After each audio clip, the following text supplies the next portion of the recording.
नमस्कार दोस्तों। डॉक्टर देवेंद्र सेहरा शो, ये मेरे शो का नाम है जिससे आप सब जुड़ चुके हैं और उसके लिए धन्यवाद।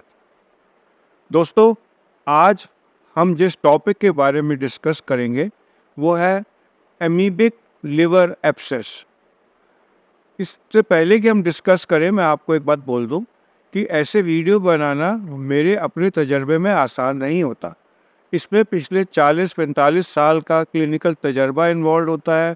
24 घंटे ये सोचना इन्वॉल्व होता है कि वीडियो में क्या बोला जाए जो लोगों के समझ में आए, उनके इंटरेस्ट का हो।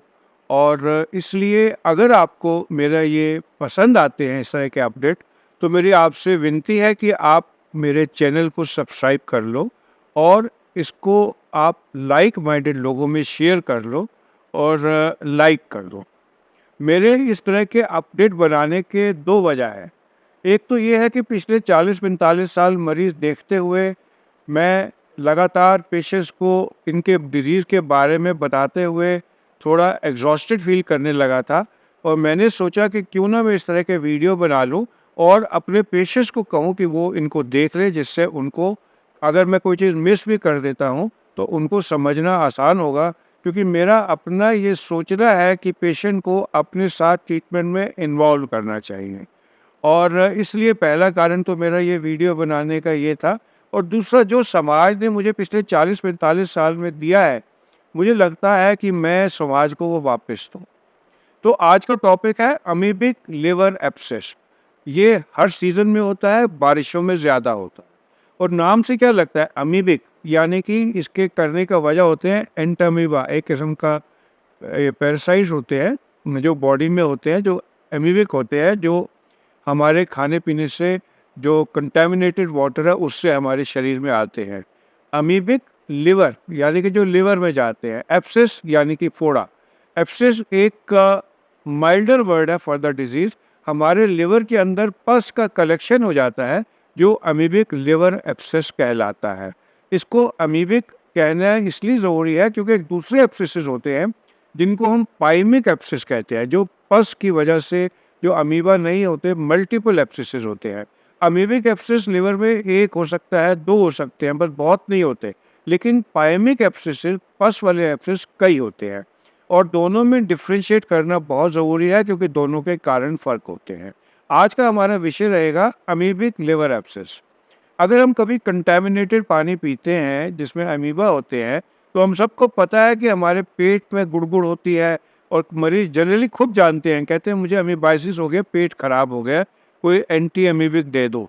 और वो अपने आप ही मेट्रोडाज़ोल, टेंडाज़ोल जैसी दवाई आजकल ले लिया करते हैं। लेकिन ये जो इन्फेक्शन है, ये कई बार आँत से होते हुए ब्लड स्ट्रीम से लिवर में चला जाता है। लिवर में क्यों जाता है? आप सबको पता होगा कि विस्की पीने से लिवर खराब होता है। कैसे होता है? क्योंकि सबसे पहले जब भी हम कुछ खाते हैं, वो डाइजेस्ट होने के बाद, डाइजेशन प्रॉपर होने के लिए आँत के डाइजेशन के बाद ब्लड स्ट्रीम से लिवर में जाता है। अगर अमीबा, जो हमारी बड़ी आँत से, इनके ट्रोफोज़ाइट किसी वजह से पोर्टल वेन, जो वेन सीधा लिवर को सप्लाई करते हैं, उसके थ्रू लिवर में चले जाएँ और वहाँ पर अगर एब्सेस क्रिएट कर दे, तो उसको अमीबिक लिवर एब्सेस कहते हैं। और अमीबिक लिवर एब्सेस पता कैसे लगता है? अ, अगर किसी पेशेंट को कोई बुखार है और वो 4-5 दिन में नहीं उतरता, तो जनरली वायरल नहीं होता, मैं पहले भी बता चुका हूँ। अगर बुखार 5-6 दिन चलता है, तो आपको रिगार्डिंग किस किस्म का सिस्टम इन्वॉल्व्ड है, पेशेंट की हिस्ट्री लेनी पड़ती है। अगर उसको खाँसी है, तो चेस्ट इन्वॉल्व हो सकती है। यूरिन में जलन वगैरह है, तो उसको यूरिन इन्फेक्शन है। अगर उल्टी दस्त है, तो पेट खराब है। लेकिन अगर पेशेंट को लिवर के रीजन में, जो रीजन आप ये सोच लो आपके राइट साइड चेस्ट में, यहाँ से कोई आधा फुट नीचे है, अगर यहाँ पर पेन होता है, तो उसको आप सोच सकते हैं कि लिवर एब्सेस हो। पर कई केसेस में लिवर एब्सेस साइलेंट होते हैं। तो मैंने जो अपने क्लिनिकल तजर्बे से देखा है, अगर पेशेंट को बुखार है, 6-7 दिन चल गया, आप उसका व्हाइट सेल काउंट कराओगे, सीबीसी कराओगे, अगर उसको सीबीसी रेज़्ड आता है, से 15,000 से ऊपर आता है, और उसको खाँसी नहीं है, मतलब चेस्ट का इन्वॉल्वमेंट नहीं हो रहा, उसको पेशाब में जलन नहीं है, तो फिर क्या है? कॉमनेस्ट कारण इसके बाद अगर एक इन्फेक्टिव डिसऑर्डर देखा जाए तो लिवर एब्सेस मिल सकता है। तो उसमें सबसे आसान क्लिनिकल टेस्ट क्या होता है, जो लिवर का रीजन है, जो मैंने आपको बताया दाईं तरफ चेस्ट में फेफड़े के नीचे, अगर आप हल्का सा मुक्का भी मारोगे तो पेशेंट चिल्लाता है, उसको पेन होता है। उसको मेडिकल टर्म में एक साइन कहते हैं, जिसको थंपिंग टेंडरनेस कहते हैं। जैसे आपने दरवाजे ये किसी मेज़ के ऊपर थंप मारा तो पेन हुआ। अगर आप हल्का सा भी उसको अपना मुक्का लेकर इस तरीके से टच करोगे ना चेस्ट पर, तो उसको पेन होगा, उसको थंपिंग टेंडरनेस कहेंगे। अगर एक पेशेंट आता है, उसको बुखार है, 5-7 दिन से नहीं उतर रहा, भूख कम है, उल्टी की फीलिंग है, आँखों में पीलिया नहीं है और पेट दबाने में उसको दाईं तरफ नाभि से ऊपर दर्द होता है और थंपिंग टेंडरनेस पॉजिटिव आती है, तो एक डायग्नोसिस हमें लिवर एब्सेस भी सोचना पड़ता है। तो इसमें करते क्या है हम डॉक्टर लोग, हम सीबीसी कराते हैं, टीएलसी जनरली रेज़ आता है और सबसे आसान मोडेलिटी आजकल हो गई है अल्ट्रासाउंड। अल्ट्रासाउंड करते ही हमारे को एब्सेस का पता लग जाता है कि वो बन चुका है या बन रहा है। अगर वो अभी बना नहीं है तो हम सीटी स्कैन करा के आगे इन्वेस्टिगेट करा सकते हैं। हम पेशेंट के सीरोलॉजिकल टेस्ट करा के अमीबिक सीरोलॉजी करा लेते हैं, जिससे हमें पता लग जाता है कि पेशेंट को अमीबाइसिस तो नहीं है, ये वो एक कॉन्ट्रिब्यूटरी टेस्ट इसमें हो जाता है। और इसकी पैथोफिजियोलॉजी मैंने आपको बताई थी कि कंटामिनेटेड पानी पिया, पेट में गया, अमीबाइसिस है, अपर या जो बड़ी आंत है उससे इन्फेक्शन ब्लड सिस्टम में होते हुए हमारे लिवर में चला गया। तो एक बार अगर हमारे पास डायग्नोसिस आ गया तो इसका ट्रीटमेंट हमारी किताबों में लिखा हुआ है। अगर 100 पेज का डायग्नोसिस करने का तरीका, तो ट्रीटमेंट में सिर्फ उनमें से आखिरी 5 पेज होते हैं। सबसे मुश्किल होता है डायग्नोज करना। एक बार डायग्नोसिस बन गया तो ट्रीटमेंट बहुत आसान होता है। हम पेशेंट को एंटी अमीबिक ट्रीटमेंट में डाल देते हैं। अगर उल्टी नहीं आ रही तो ये देखा गया है कि मुंह से गोली और आईवी एंटीबायोटिक का ऑलमोस्ट सेम असर आता है। लेकिन फिर भी हम प्रेफर करते हैं कि मरीज़ को एडमिट कर लें, आईवी एंटीबायोटिक दें, जैसे मेट्रोडोजोल वगैरह होती है, और अच्छी तरह से पेशेंट को हाइड्रेट रखें, जिससे कि पेशेंट को पानी की शरीर में कमी ना हो और उसकी इम्यूनिटी बनी रहे। जनरली यह देखा गया है कि अमीबिक लिवर एब्सेस के अंदर पीलिया नहीं होता और ऑब्स्ट्रक्टिव जॉन्डिस तभी होगा अगर लिवर एब्सेस का साइज़ बहुत बड़ा है। और एक बात बड़ी इम्पोर्टेंट लिवर एब्सेस में ये है, अमीबिक लिवर एब्सेस में, कि इसको ड्रेन करना ज़रूरी नहीं होता।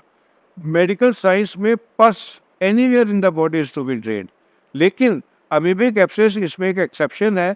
अगर एब्सेस छोटा है और आपने इसमें ट्राई पर ही इलाज शुरू कर दिया तो आपको पेशेंट का एब्सेस को ड्रेन करना ज़रूरी नहीं होता और जनरली ये ऐसे ही ठीक हो जाता है। लेकिन ड्रेन करने की ज़रूरत कब पड़ती है? जब देर से डायग्नोज हुआ, जब एब्सेस का साइज़ बहुत बड़ा है, क्योंकि एब्सेस का साइज़ इतना बड़ा होता है कि आप एक जो बॉटल मिनरल वाटर की बिसलरी की आती है, इससे ज़्यादा पस कई बार आप ड्रेन कर लेते हैं। जी हाँ, 1.5 लीटर पस हमने निकाली हुई है आराम से लिवर में से।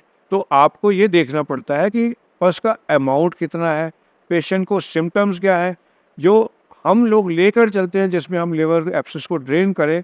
एक तो एब्सेस बहुत ज़्यादा सुपरफिशियल हो और वो रप्चर कर सकता हो।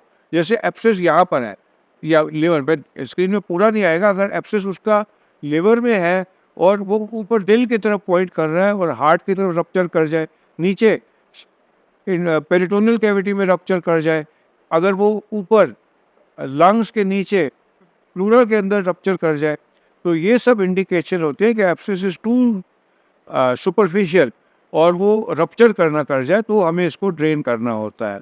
और ये बात थोड़ी-सी कुदरती हमारे फेवर में होती है कि नॉर्मली पोर्टल वेन से जहाँ से ये आता है उसमें राइट लोब इन्वॉल्व होती है, जो इतनी डेंजरस नहीं होती, क्योंकि अगर आप सुई डालेंगे लेफ्ट लोब ऑफ लिवर में तो वो दिल के बहुत पास जा सकते हैं, जिससे हमें डर लगता है।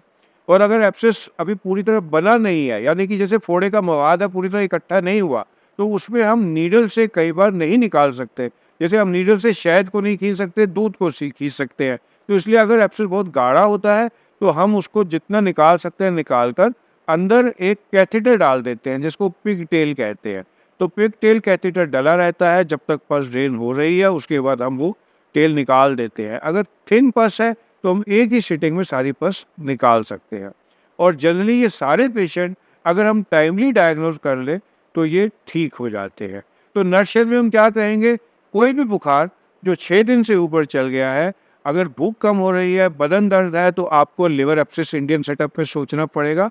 आप राइट साइड छाती में नीचे मुक्का मार के देखो हल्का-सा, अगर उसको पेन होता है तो लिवर एब्सेस के फ़ेवर में है। आप अल्ट्रासाउंड कराओ, उससे डायग्नोसिस बन जाएगा।